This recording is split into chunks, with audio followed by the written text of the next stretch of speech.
আজ আমরা সপ্তম শ্রেণী ক্লাসে মধ্যমা সংক্রান্ত আলোচনা করছি এবং ত্রিভুজের উচ্চতা সম্পর্কিত আলোচনা চালাচ্ছি। তা প্রশ্ন একটি আছে, বাহুভেদে যে ত্রিভুজগুলো হয় সমবাহু, সমদ্বিবাহু, বিষমবাহু, এই ত্রিভুজগুলোর মধ্যমা দেখতে কেমন? আমরা প্রত্যেকেই জানি মধ্যমা কাকে বলে। ত্রিভুজের শীর্ষবিন্দু থেকে এই বিপরীত বাহুর মধ্যবিন্দুর যে যোগফল তাকে মধ্যমা বলে। এ বি সি যদি শীর্ষবিন্দু হয় তাহলে এ থেকে আমরা একটা দাগ দেবো মধ্যবিন্দু পর্যন্ত, বি থেকে এসির মধ্যবিন্দু ই পর্যন্ত, এবি থেকে তার মধ্যবিন্দু এফ, মানে সি থেকে এফ যখন যোগ করব এবির মধ্যবিন্দু এফের সাথে যোগ দেব। তাহলে তিনটে মধ্যমা পাবো, এডি, বিই, সিএফ। আর মধ্যমাগুলোর ছেদবিন্দুকে বলা হয়, মনে রাখবে সবাই, ভর কেন্দ্র।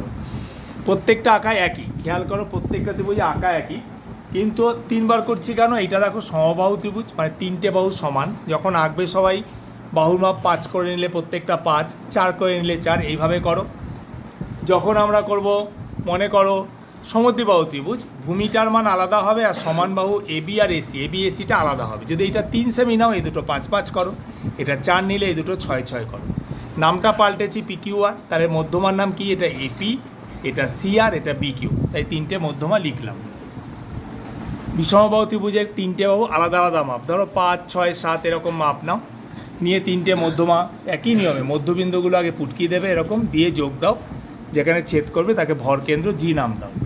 তিনটে মধ্যমা এ কে, বিএল, সিএম, এভাবে নামগুলো পড়তে হয়। বিএল, এ কে, সিএম, তিনটে মধ্যমা।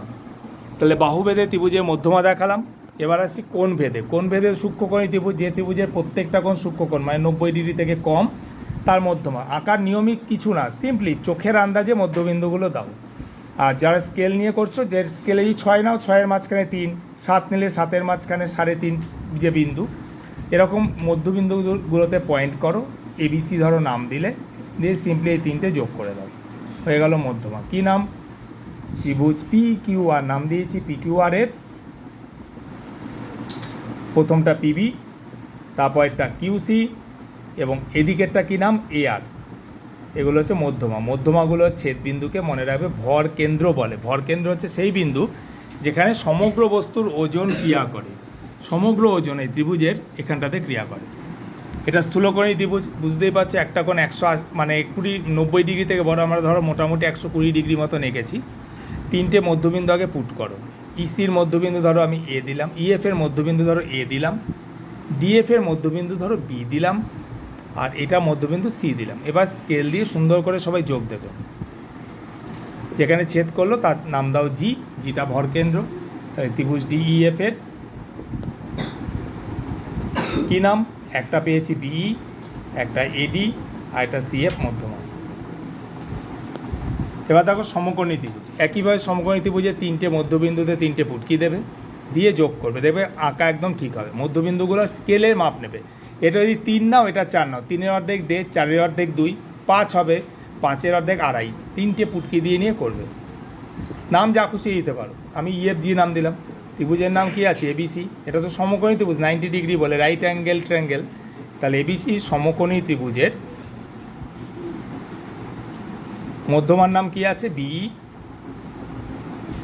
এটার নাম এই, আর এটা হচ্ছে সিজি। ঠিক আছে, বিই,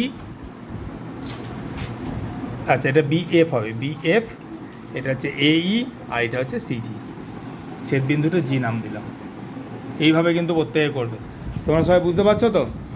তোমরা বুঝতে পারছো তো? ঠিক আছে, সবাই ভালো করে বুঝে করবে।